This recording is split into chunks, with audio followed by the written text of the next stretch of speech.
തരത്തിനൊത്ത മൂല്യത്തിൽ സ്വർണം സ്വന്തമാക്കാൻ മലബാർ നിങ്ങളേവരെയും സ്വാഗതം ചെയ്യുന്നു.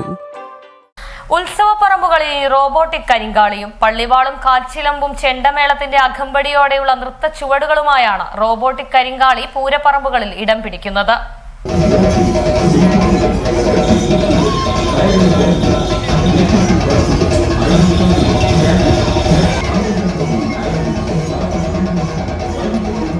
ഒറിജിനലെ വെല്ലുന്ന കരിങ്കാളി രൂപത്തെ കണ്ട് ആരൂർ പൂരം കാണാനെത്തിയവരും മൂക്കത്ത് വിരൽ വെച്ചു.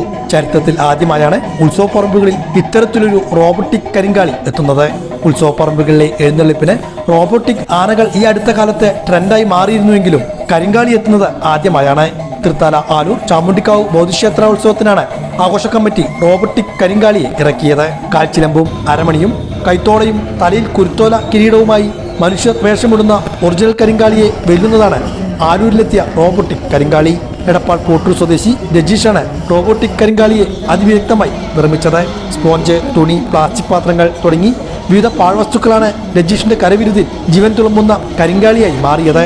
വാഹനത്തിലോ ഉത്സവ പറമ്പുകളിലോ സ്ഥാപിച്ച് കൈയും തലയുമെല്ലാം ചലിപ്പിച്ച് നൃത്ത ചുവടുവയ്ക്കുന്ന രീതിയിലാണ് റോബോട്ടിക് കരിങ്കാളിയുടെ രൂപകൽപ്പന. 11 മുതൽ 15 അടി വരെ ഉയരത്തിൽ സ്ഥാപിക്കാനുതകുന്ന രീതിയിൽ ഉള്ളിൽ ഏരിയൽ സംവിധാനവും 12 വാട്ട്സ് ബാറ്ററിയിലും വൈദ്യുതിയിലും പ്രവർത്തിക്കുന്ന ഗിയർ മോട്ടോറും ഉപയോഗിച്ചാണ് കരിങ്കാളിയെ ചലിപ്പിക്കുന്നത്. യഥാർത്ഥ കരിങ്കാളിയുടെ അതേ രൂപഭാവങ്ങളോടെ കയ്യിൽ പള്ളിവാളും പിടിച്ചു നിൽക്കുന്നതാണ് രജീഷിന്റെയും കരിങ്കാളി.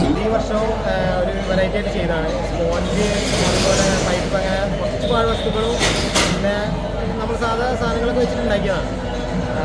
ഒരു ചലിക്കുന്ന രൂപമാണ്, റോബോട്ട് പോലെ വരുന്നതാണ് കരിങ്കാളി. ഒരു മാസം ഏതാണ്ട് 1.5 മാസം എടുത്തിട്ട് ചെയ്തതാണ്. എൻ്റെ പേര് രജീഷാണ്, എടപ്പാളാണ്.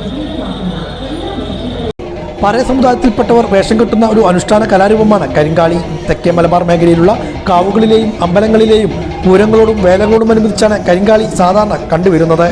ആധുനിക സാങ്കേതിക വിദ്യകൾ അരങ്ങു തകർക്കുന്ന കാലത്ത് ഗ്രാമീണ ഉത്സവ പറമ്പുകളും റോബോട്ടിക് ആനകളാലും റോബോട്ടിക് കരിങ്കാളികളാലും നിറയുന്ന കാലം വിദൂരമല്ലെന്നു കൂടിയാണ് ഇത്തരം കാഴ്ചകളിലേക്ക് വിരൽ ചൂണ്ടുന്നത്.